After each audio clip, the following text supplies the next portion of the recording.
Hello, আগের ভিডিওতে দেখেছিলেন আমরা দীঘার মোহনা থেকে বেরিয়ে গেছিলাম। আর দীঘার মোহনা থেকে বেরিয়ে আমাদের নেক্সট ডেস্টিনেশন ছিল শঙ্করপুর।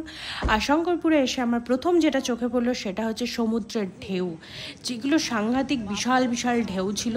আর ঢেউগুলো যেন আমাদের দিকে ছুটে আসছে, মানে গর্জনের মতো আওয়াজ, মানে সেই সঙ্গে মানে দারুণ ঠান্ডা হাওয়া দিচ্ছিল। আর দীঘার থেকে অনেক শান্ত শঙ্করপুরটা, অনেক ফাঁকা, একটা এনার্জি আছে। মানে এখানে দাঁড়িয়ে থাকলেও না মনে হয় সমুদ্রটা যেন কথা বলছে, একটু জোরে একটু রেগে আমাদের সাথে কথা বলছে, কিন্তু একটু অন্যভাবে, আর যাকে বলে।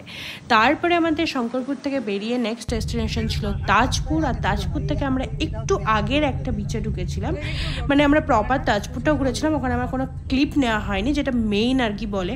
আমরা তার আগের বিচটাই ঢুকেছিলাম। আর ওই বিচটা ছিল প্রচণ্ড ঠান্ডা, মানে এখানে একটা নির্জন দুপুর যাকে বলে, মানে চারপাশটা চুপচাপ শান্তির একটা ছোঁয়া।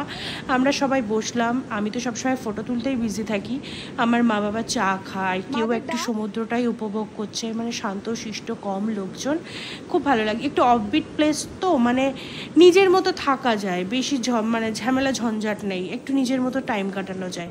তারপরে আমরা এখান থেকে তালসারির উদ্দেশ্যে বেরোই।